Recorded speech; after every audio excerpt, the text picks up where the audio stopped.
Bonjour, aujourd'hui je suis là avec vous et je me présente, je suis William, le technicien de Carica Service, une entreprise qui est là pour vous proposer de nombreux services, mais aujourd'hui nous sommes là pour voir l'intérieur d'une unité centrale. Donc devant vous, vous avez la carte mère, composée encore de son microprocesseur, ou communément appelé CPU. Nous avons aussi le radiateur et son ventilateur du CPU qui va venir ici. Nous avons à côté deux barrettes de RAM, un port SATA qui est pour aujourd'hui les disques durs et ici un bip sonore. Donc je vais plus vous parler d'une carte mère qui est de la marque Asus. Son numéro de série c'est K8VVM. On n'en fait plus trop aujourd'hui, mais ça reste quand même une carte assez intéressante. Nous avons plusieurs ports, tels que les deux ports pour les deux barrettes de RAM. Et chose à savoir, c'est pour des DDR2, il ne faut pas mettre autre chose. Si vous essayez de mettre des DDR3 ou du DDR4, cela ne va pas rentrer. Bien entendu, vous allez le casser.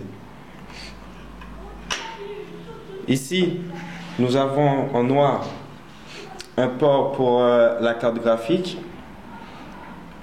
Pareil, ça s'insère ici. Une chose à savoir, comme pour les barrettes de RAM, ici, il faut faire attention au format, au modèle de connexion.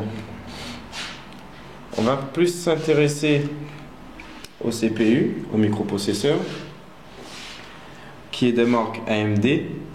Pour l'enlever, il y a une petite languette sur le côté.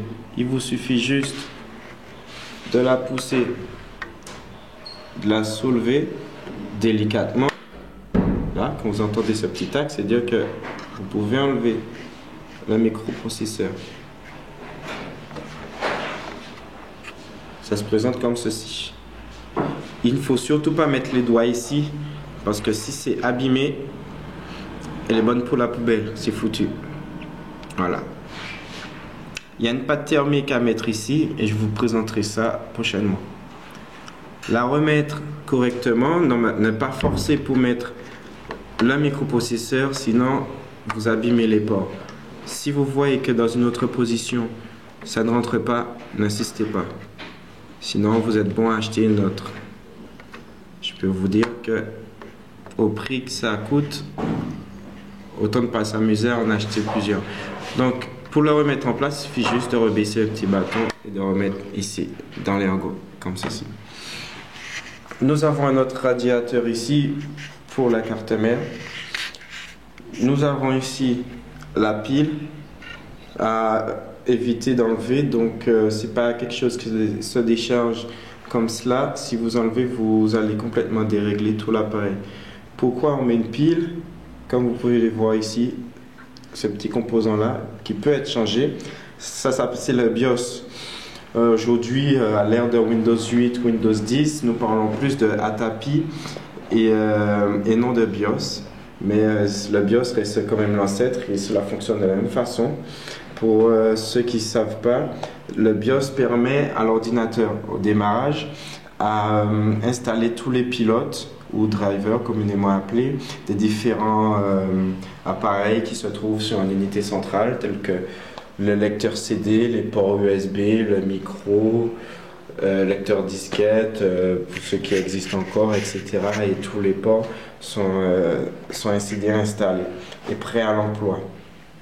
Nous avons ici deux ports encore pour mettre des cartes son ou encore plus de ports USB ou ports vidéo. Ici, il y a ici le port d'alimentation pour le radiateur et le ventilateur du CPU, à faire attention du format. Nous avons ici le port d'alimentation générale pour l'unité centrale. Voilà, je vous remercie pour votre attention et je vous présenterai d'autres composants dans une prochaine vidéo. Au revoir.